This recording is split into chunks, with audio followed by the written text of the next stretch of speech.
भगवान का भक्त नहीं है, जब बाबा का सेवा ही करने जा रहे हैं तो सेवा अच्छा से कर लीजिए। इसलिए हम गाएंगे तो ताली का साथ जरूर दीजिएगा ताकि मुझे भी जोश मिले और अच्छा अच्छा भजन सुनाएंगे आप सभी को। फिर भक्त बाबा के दरबार में जाके कहते हैं कौनवा में कि हे पंडा बाबा दर्शन करादा, बैजनाथ बमल हरि के, मारकंड बाबा दर्शन करादा, बैजनाथ बमल हरि के, हे पंडा बाबा दर्शन करादा।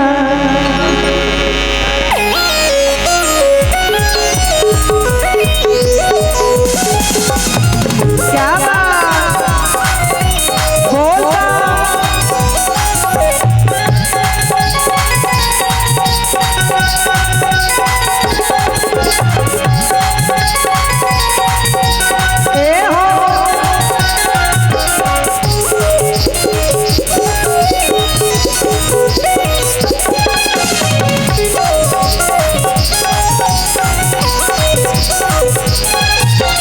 हे पंडा बाबा दर्शन करादा,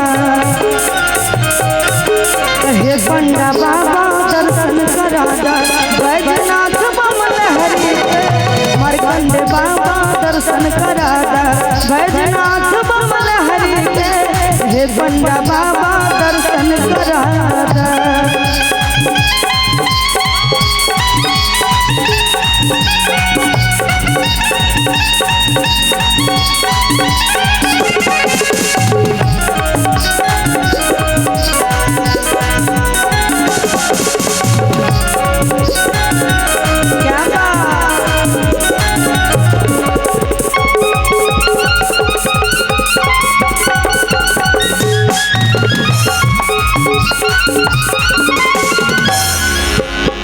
भक्त पंडा बाबा से कहते हैं कौन भाव में, करेला बाबा के तू से बताए, रो रो दर्शन हाफल जाए,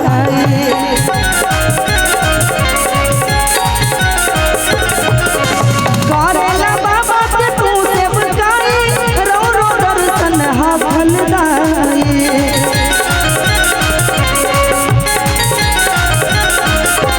ज्योतिर्लिंग तक तू पहुँचादा,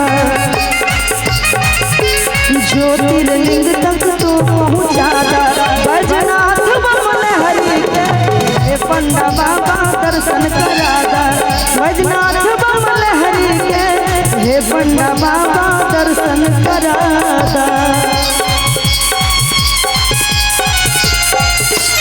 क्या बात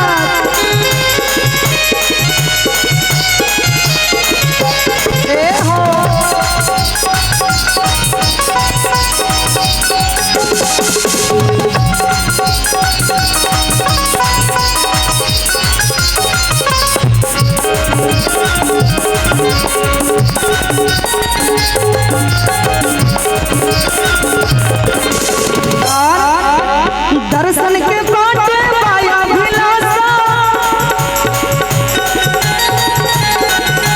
तोहरा से बाटे हमारा प्यासा,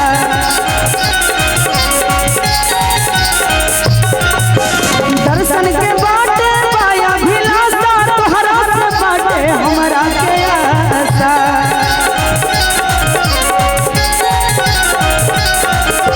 प्रसाद जल्दी ग्रहण करादा, प्रसाद जल्दी ग्रहण करादा, बैजनाथ बमल हरि के, हे पंडा बाबा दर्शन करादा, बैजनाथ बमल हरि के, मारकंड बाबा दर्शन करादा, बैजनाथ बमल हरि के, हे पंडा बाबा दर्शन करादा, बैजनाथ बमल हरि के। अजय